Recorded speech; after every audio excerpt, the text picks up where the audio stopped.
أعوذ بالله من الشيطان الرجيم.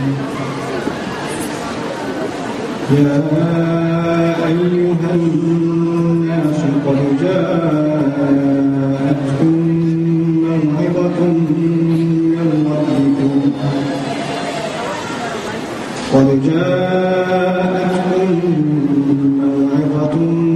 من ربكم وشفاء لما في الصدور وهدى ورحمة للمؤمنين.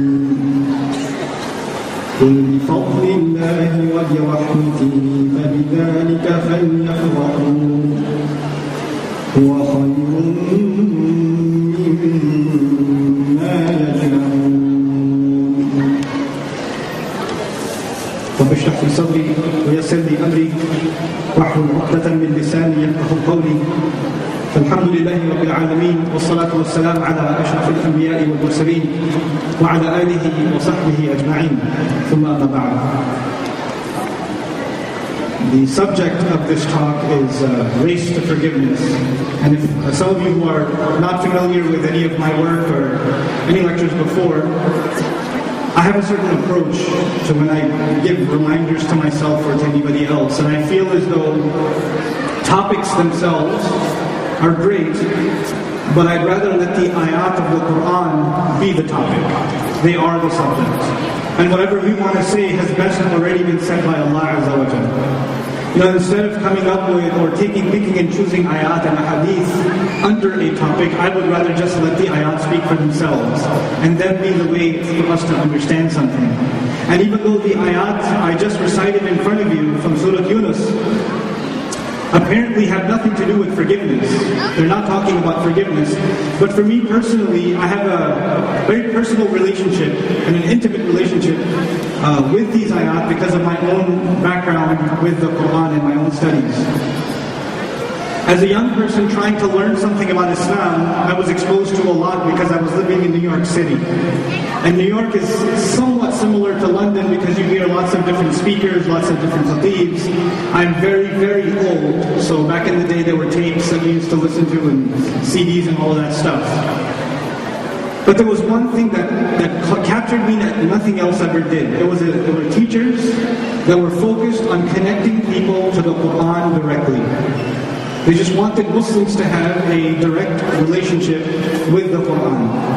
Not just in terms of knowledge, and that's the main point I'd like to get across. And by the way, the sound people, if you can cut the echo down somehow, that will help. Not just in terms of the knowledge of the Quran, but really an attitude towards the Quran. And once somebody understands that attitude, then inshallah ta'ala, hopefully you guys will understand why I'm bringing up these ayat when we talk about a race to forgiveness. How we're supposed to be rushing towards forgiveness towards Allah Azza wa Jalla. In this ayah, Allah Azza wa Jalla is talking to non-Muslims. Surah Yunus is a Makki surah. Makki surahs predominantly, the main audience are people that are not Muslim. And people that are not Muslim, for the most part, they are not interested in hearing what this message has to be, what it offers. And just to give you a little bit of background about this surah, because it's important, one of the main concepts of this surah is the concept of false intercession, shafa'ah. Shafa'ah means somebody will come on your behalf and make a case for you. I'll give you an example of that. Maybe you're a lousy employee, but your uncle is the manager at the company. So if when you're about to be fired, your uncle gets in the way and says, no, he's okay, he's with me. Don't fire him. This is shafa'ah. A lot of mushrikun, in their head, had the false concept of shafa'ah. They worshipped all of these idols because hoping the people that represent these idols are good people. On Judgment Day, when I'm in trouble because of my sins, this will come. This intermediary will come, this righteous person, this semi-God will come and take all the hits, and I won't have to answer to Allah directly. I've got connections. Now people say, I got connections, right? He's got connections. That's why he doesn't have to worry about the authorities, because he's got a hookup on the inside. This is fundamentally the problem of shafa'ah. In response, not only does Allah teach us that you have to be directly answerable to Allah, But as a matter of fact, that you should have hope with Allah. Why would somebody want to avoid the authorities? Because they think the authorities are not going to be merciful to them, so they need someone in between to take the hits for them. Because they're not ready to deal with the authority themselves. Allah Azza wa Jalla in this surah introduces Himself. You don't need someone in between, you can deal with me directly. I can forgive your sins. I can offer you forgiveness. And then He gave us the means. Because if you say we can deal with Allah directly, what does that mean practically? How do we deal with Allah directly? These are the ayat that describe how does one deal with Allah directly. How does one have an intimate, direct relationship with their master, with Allah. He says, Ya ayyuhan nas, people. It doesn't begin, Ya ayyuhan ladina amanu. Ya ayyuhan ladina amanu is for Muslims. The ayat begin, Ya ayyuhan nas. So this invitation is to everybody. It's to everyone. And that includes, and I say this with, we're fully aware of what I'm saying, there are a lot of Muslims today that don't take this advice. Even Muslims who don't take the advice of Allah. They need to hear this truth. Non-Muslims need to hear this truth. It's a universal message. Allah says, قَدْ جَاءَتْكُمْ مَوْعِظَةٌ مِّن رَبِّكُمْ. The word maw'idah is so beautiful in the Arabic language. That's why those of you that aren't studying Arabic, you should. Whatever you can, study. Allah will open doors. Don't ask me how to study and where to study, I'll tell you later. But for now, just make the intention and you watch Allah open doors for you. You see. I didn't have a plan, Allah just opened those doors. Just have to have the intention. Anyhow, the word maw'idah. Maw'idah comes from the word wa'ad in Arabic. Wa'ad means to give a sermon or to give advice. And wa'id and wa'ad is actually not just any kind of advice. You have friends, they give you advice all the time. But when you hear their advice, you say, yeah, Back in America, we say, I don't know what you say here. I gotta learn the lingo here, right? Whatever, I don't know. So, right? You say something to dismiss the advice. Or maybe you don't even say anything. Your parent, your mother's giving you advice, your dad's giving you advice. You need to take care of your studies. You need to be more serious. You need to do this. You're just like... Your eyes are doing all the talking. You roll your eyes over like they're going to fall off of your sockets. That's your way of saying whatever. Right? Sometimes you listen to advice all the time. It doesn't do anything for you. It doesn't. Those of you that are sitting in this audience right now, checking your Facebook status, this advice is doing nothing for you. Obviously, because you're checking your Facebook status. Like that sister back there. Look at her checking your Facebook status. I'm kidding. I don't see you. I just made that up. Okay. So, and you get advice all the time, but sometimes, rarely, sometimes, somebody gives you advice, and sometimes it comes from the most unexpected place, and it hits you right here. It just goes right in there. You're like, oh, yeah, man. No speech did that for you, no khutba did that for you, no talk, no lecture did that for you. You're sitting in a car going with some friends, and your friend goes, bro, you gotta call your mom. Yeah, you should. It just hits you out of nowhere. When advice actually makes it into your heart, it's called maw'idah. How maw'idah is masdar mimi, what that implies in simple English is, it's very deeply heart-penetrating, powerful advice. Now listen to the ayah. قَدْ جَاءَتْكُمْ مَوْعِظَةٌ مِّن رَبِّكُمْ. Heart-penetrating advice. Very powerful, heart-penetrating advice has come to you from your master. This is Allah describing the Quran. Allah describes the Quran as advice that penetrates the heart. Who listens to Quran for that now? People listen to the Quran because they enjoy recitation. People listen to the Quran because they want to perfect their tajweed. People standing in salah saying, man, that qalqala was way off. You call that a mud? Those counts like 3, 4, no, nothing. One of my teachers just recently told me a joke. It was pretty sad. In Sudan, the guy, prays Asr behind the Imam, and the Imam, when he finishes, the guy goes to the Imam, Shaykh, you only read 3 rak'ah. Shaykh says, no, I read 4 rak'ah. What are you talking about? He says, no, you read 3 rak'ah. He says, no, I read 4 rak'ah. What are you talking about? I prayed salah 4 rak'ah. He goes, no, I own 4 stores. I do the accounting for the first store in the first rak'ah, and the second store in the second rak'ah, and the third store in the third rak'ah, and I didn't get to the fourth store and you said salam. That's what's going on in our head when we're making salah. But Allah giving us heart-penetrating advice. From your Rabb. And this, before we go further, you need to understand, all of us, there are no exceptions, All of us have some difficulty in life. Maybe you're having difficulty in your marriage. Maybe you're having difficulty with your kids. Maybe you're having difficulty among friends.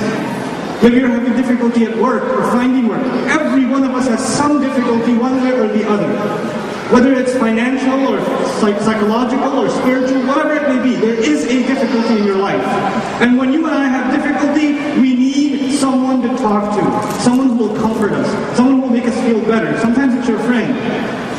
There's some of you on the other end, right? Some of your friends, every time they have a problem, they call you and rant for 40 minutes, and you're like,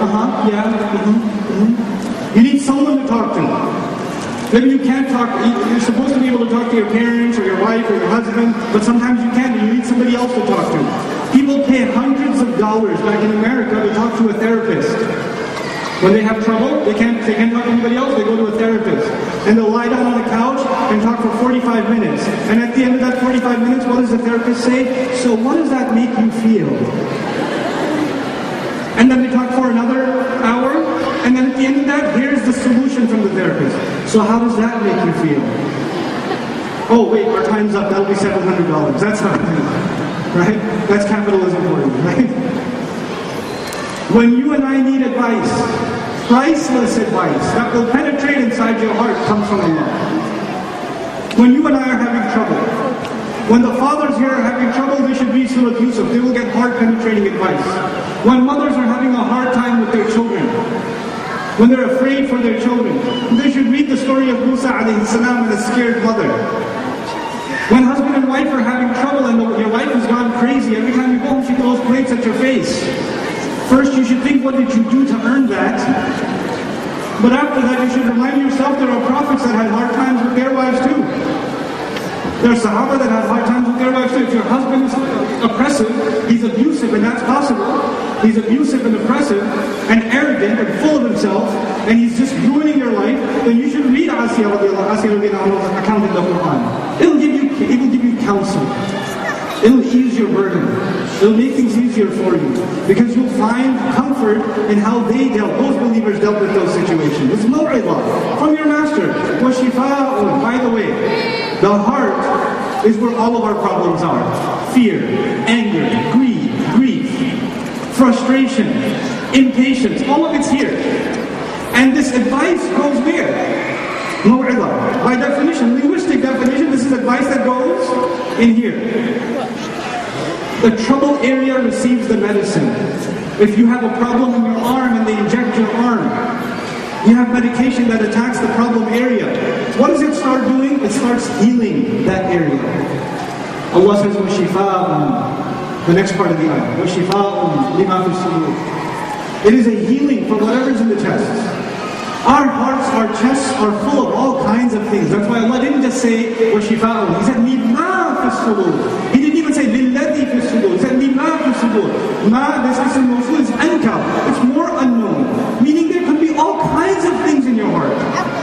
You got all kinds of problems. It doesn't matter what kind of problem you have. Because you might think, brother, I know Quran is advice, but I've got a unique problem. It doesn't have advice for me. Allah says, no, whatever you got, I've got healing for you. I've got a cure for you. I've got counsel for you. I've got relevant advice for you in this book. And there is nothing more meaningful than getting to talk to someone who can give you good advice for your problem. It feels like a burden is lifted off of you. It feels like a huge problem that you had has just been solved by some good words. You won't find better words than Allah's book. But you and I have the intention that we're going to it for counsel. Then you'll find shifa. The ayah is misunderstood by so many. They think shifa here means you get a golden cup and you inscribe the ayat of Quran on the inside and you drink Pepsi in that and you'll never cough again. This is shifa in the Quran. That ain't shifa in the Quran.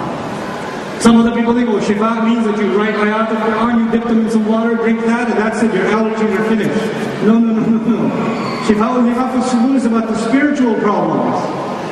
And Allah is solving them Himself. One develops a by the way, because all of you and I have problems, if you really believe what Allah is saying here, all of you would always be going back to the Quran. Oh man, I got a problem. Okay, put it up again. I'm going through hard. Just open it up and read. Then you ask me, what should I read? You know what my advice is? Read something. Open up the Muslim and just start reading. You'll see what happens. Just start reading. Allah Azza wa Jalla says now that by the way, you go to a doctor, you have a problem in the heart. He cures the heart. He cures whatever. He gives you medicine. After he gives you medicine, as you're leaving the doctor, what does he say? Stay away from this. Don't do that. Follow these directions. He says, وَشِفَاءٌ لِمَا فِي الصُّدُورِ وَهُدًى. Guidance, directions. Now that you've experienced healing, you don't want to end up in a problem again. You better follow the guidance. It's very logical how everything flows. And when someone, by the way, I'm sure you've met people that are sick. When people are healthy, they want things. When people are healthy, they want a nicer car. They want a nicer place to live. They want to get married. They want a promotion at work. They want more money. They want a better education. They want to get a master's. They want to get a PhD. They want things. When people are sick, when people are bedridden, sitting in a hospital for 6 months, lying in a hospital, what do they want? Do they want a car also? Do they want delicious food also? Do they want to get married? They lose all of the taste for all of those things. You go to a sick person and you bring them the most amazing thing that you would give them. Anybody else would die for it. Those sick people. You know what's the only thing that brings a smile to their face?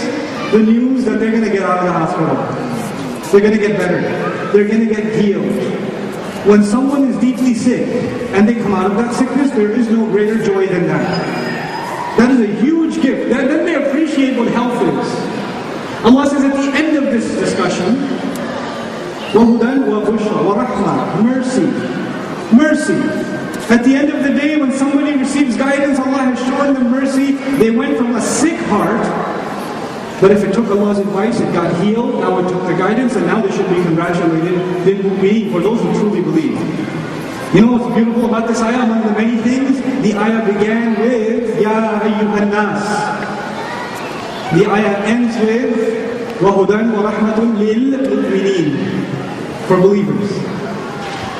The advice is open to everybody. But the people who will benefit from this advice are just the true believers. May Allah make all of us from them. These are the people that are fortunate from humanity that get to benefit from the Quran in this way. And those who do benefit from the Quran in this way learn something that nobody else learns. They learn how to, everybody's running in some direction or the other. Everybody's running either towards a bigger career. Bodybuilders are running towards building themselves even more and enhancing their muscles. Athletes are running to perfect themselves in their sport. Students are running to do more and more research and enhance themselves in whatever field they're enhancing themselves in. Business owners are enhancing themselves and getting better. Video game junkies are enhancing themselves in cheat codes. Right? That's what they're enhancing themselves in. You know, loners, people that aren't very people that are socially awkward, are working on developing their virtual social lives by having Facebook friends. That's what they're working on. Everybody's working on something. Everybody's working on something. You and I learn when we take this advice from Quran to learn to run towards forgiveness. You and I learn which direction to run in that allows us to get forgiveness from Allah. So Allah says, for that, meaning the Quran, for that guidance, they should be overjoyed. And farah in Arabic is different from sa'ada. Sa'ada means happiness. Farah means overjoyed, overexcited. You can't contain your excitement. This is what a Muslim is supposed to be when he or she learns one ayah of Quran. When they hear one bit of advice from the Quran, something they didn't know before, they're so excited. Let me give you an example so I can conclude this ayah. I have about a minute anyway. One of my sons, Imad, my older son Imad, he's only 3.5. He loves collecting toy cars. He's got an obsession. Toy cars. Little cars. He's got this big giant bucket of cars. And every time I go on a trip, I have to get him a car or two. It's a thing. When he sees a new car, you know what he feels like? Yes! And then he goes and empties out his whole bucket and lines them all up and then puts the new one at the end of it. Oh yeah. And then he counts them all again. He does that. He's not the only one. There are people that collect different people. When you love someone, you're obsessed with something, you collect it. People collect music, music CDs or MP3s. People collect video games. People, back in the day, used to collect stamps and coins. If you still collect them, you're socially awkward, so stop it. Right? So, people collect different things. When they love love something, they collect it. Rich people collect cars, right? Sisters collect sometimes a useless compilation of hijabs, all the same color, right? Shoes. Guys, some weirder guys here collect kufis, right? People collect things when they love something. They collect it. Allah is teaching us in this ayah, when you love Quran, every time you come across something new from Allah's book, it's adding to your collection of treasure. So he says, فَبِذَلِكَ فَيَفْرَحُوا هُوَ خَيْرٌ مِمَّا يَجْمَعُونَ. It is better than everything they collect. He didn't just say it's better than their money, it's better than what they own. He said it's better than what they collect. يَجْمَعُونَ. Because we're supposed to be looking at this Quran. It's never something we will have ownership of. We'll never own this Quran. We'll never have the whole thing. But every time we get a little bit from it, it adds to our collection. And every little bit that's added to our collection should make us overjoyed. Because now we are running towards Allah's forgiveness even better. We have even a better sense of direction of how to gain Allah's forgiveness. That beautiful relationship with the Quran is not something that will develop overnight. It's not something that will develop overnight. And it's very hard for you and me to develop that at the expense of our families. I'll tell you something personal. I tell my children stories from the Quran sometimes, like right now we're doing Musa alayhi salam. And the way I tell it to them, it's actually, you know how TV shows have episodes? So we literally have episodes at home. Every Tuesday night, there's a Musa alayhi salam episode. We're at episode 4 right now of Musa alayhi salam. Every episode is about 20 to 30 minutes. And I make sure that at the end of the episode, I leave them like hanging. So last episode, episode 4, ended, Musa alayhi salam took his staff and he threw it on the ground. And all of a sudden, Atayinatu. Oh, please tell us right now. I'll do anything. I'll even do my homework if you tell me right now. I won't tell them. Why? Because I know that at least for my children, I need to create an excitement about this book and the people that are praised in this book. They need to know, they need to be passionate about learning these things. Because especially for our kids, when they don't have that love of Quran early on, it's very hard to build later on. Very hard to build. You know, we have back in America, we have Sunday schools. You guys have Sunday schools here? Weekend schools for kids? You know, if you do, Sunday schools are a very easy way for Muslim communities to torture their children at a communal scale. Ask an average Sunday school child whether they want to sit in the masjid and listen to that boring teacher teach his class. The vast majority of them will tell you, no. When we want to run towards forgiveness, we cannot run without having a deep love of the Quran. Not just knowledge. Knowledge is easy. Knowledge is easy. Love of Quran. And attitude towards the Quran. That is hard to put inside someone. Attitude. It's hard to change. And it takes a lot of work to build attitude. It's very easy to teach knowledge. So I'll tell you one last story and I'm done. I was teaching at a Sunday school back in America, in New York. And next to me was a class of teenagers. So I wasn't teaching the teenagers, alhamdulillah. Somebody else had that problem. So they're teaching teenage kids and they're teaching the story of Yusuf alayhi salam. And the person who was teaching the class himself was bored to death. If the teacher himself isn't inspired, how does he expect to instill in